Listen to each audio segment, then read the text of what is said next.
لہو ملک السماوات والارض، اسی کے لیے بادشاہت ہے آسمانوں کی اور زمین کی، وإلی اللہ ترجع الامور، اور ہر چیز ہر کام بالآخر اللہ کی طرف لوٹ کے جانا ہے. ہمارے نامہ اعمال بھی، ہم نے بھی مر کے اللہ کے پاس جانا ہے. انا للہ و انا الیہ راجعون. یولج اللیل فی النہار و یولج النہار فی اللیل، وہ داخل فرماتا ہے رات کو دن کے اندر اور دن کو رات کے اندر. دیکھیں اچانک رات اور دن نہیں آتے، ایک دوسرے میں داخل ہو رہے ہوتے ہیں. وَهُوَ علیم بذات الصدور، اور اس کا علم کیا ہے؟ وہ تو سینوں کے چھپے ہوئے رازوں کو بھی جانتا ہے. اللہ اکبر. آمنوا باللہ ورسولہ، اتنا زیادہ بڑی ہستی کا تعارف کروانے کے بعد ڈیمانڈ کیا ہے؟ ایمان لاؤ اللہ اور اس کے رسول پر. وَأَنفِقُوا مِمَّا جَعَلَكُمْ مُسْتَخْلَفِينَ فِيهِ، اور ایمان لگانے کا تقاضا یہ ہے کہ خرچ کرو ہر اس چیز میں سے جو اس نے تمہیں دی ہے. سر جیب ڈھیلی ہوگی تو پتہ چلے گا نا اللہ کو مان رہے ہیں. ویسے تو خالی اللہ کو مان رہے ہیں، اللہ کی ماننی تب ہوگی جب اللہ کے لیے قربانی کریں گے. اچھا بڑی امپورٹنٹ بات ہے، یہ نہیں آیا کہ مال خرچ کرو. وَأَنفِقُوا مِمَّا جَعَلَكُمْ مُسْتَخْلَفِينَ فِيهِ، ہر اس چیز کو خرچ کر دو اللہ کے لیے جس میں اس نے تمہیں تصرف دیا ہے.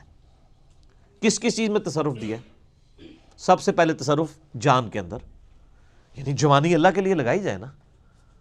در جوانی توبہ کردن شیوہ پیغمبری، سورہ نساء میں آیا نا، پارہ نمبر 4 کا آغاز اس سے ہوا ہے. لن تنالوا البر حتی تنفقوا مما تحبون، تم نیکی کے اعلیٰ درجے کو پا ہی نہیں سکتے جب تک کہ اپنی سب سے قیمتی چیز اللہ کو نہ دے دو. انسان کی زندگی میں سب سے قیمتی چیز کیا ہے؟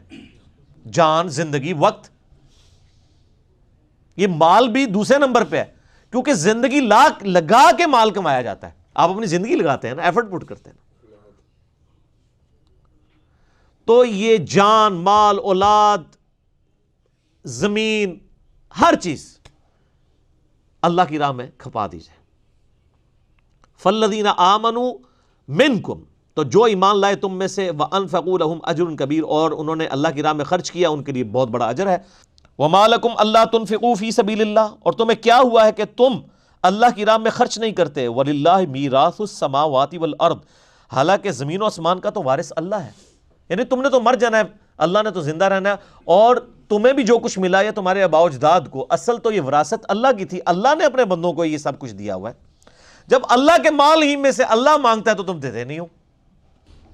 واللہ بما تعملون خبیر، اللہ تعالیٰ خوب جاننے والا ہے جو کچھ تم کر رہے ہو. من ذا الذی یقرض اللہ قرضا حسنا، کون ہے جو اپنے مال میں سے اللہ کو قرض حسنا دے؟ ہائے ہائے ہائے، دیکھیں اللہ تعالیٰ دیا اس نے ہوا ہے اور پھر مجھے کہہ رہے کہ مجھے قرض دے دو. حالانکہ دیا ہم خود مقروض ہیں. یہ قرض اللہ تعالیٰ کہتا ہے مجھے جو اللہ کی راہ میں خرچ کرتا ہے نا، اللہ تعالیٰ کہتا ہے میں اس کا مقروض ہوں، اسے قیامت دن 700 گنا تک کر کے، وہ سورہ بقرہ میں آتا ہے، لوٹاؤں گا. جو کچھ اللہ کی راہ میں خرچ کریں اللہ کے ڈیوائن بینک میں سٹور ہو رہا ہے. تو اللہ کے مال میں سے اللہ کی راہ میں خرچ کریں تو اللہ تعالیٰ کہتا ہے کہ میں مقروض ہوں تمہارا. اتنا قدردان ہے خدا. ہائے ہائے.